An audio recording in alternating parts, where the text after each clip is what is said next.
Today we're making this satisfying Korean dish packed with bold flavors and comforting saucy goodness. Hi y'all, welcome to Cozymeal Studios where the vibes are immaculate and the food is just delicious. My name is Yanni and today we're making jjajangmyeon or Korean black bean noodles.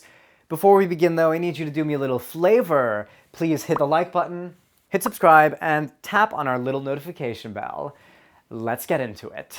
Let's start by marinating the pork. In a small bowl, mix together the pork belly, pork loin, mirin, salt, and pepper. Set this aside. Now we're gonna mix the sauce base. In a small bowl, whisk together the roasted black bean paste, oyster sauce, and granulated sugar. Set this aside too. Now we're gonna work on the potato starch slurry. In a small bowl, whisk together half a cup of water and the potato starch and set this aside too.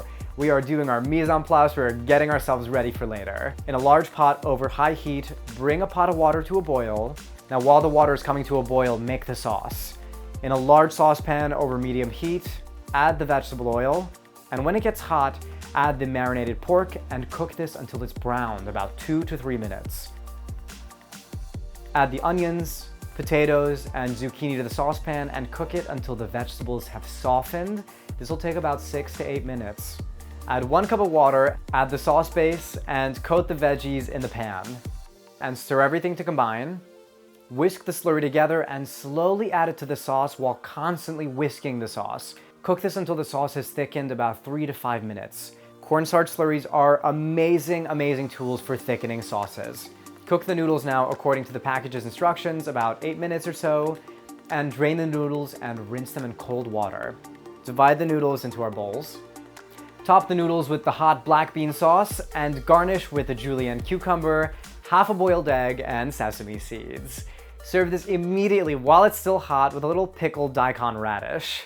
Babes, this is a good one, so make sure to head to that description box below or go to cozymeal.com/recipes. You will find not only this recipe, but also a whole library of others. If you haven't already, hit the like button, hit subscribe to the channel. As always, babes, my name is Yanni, and thank you for watching Cozymeal Studios.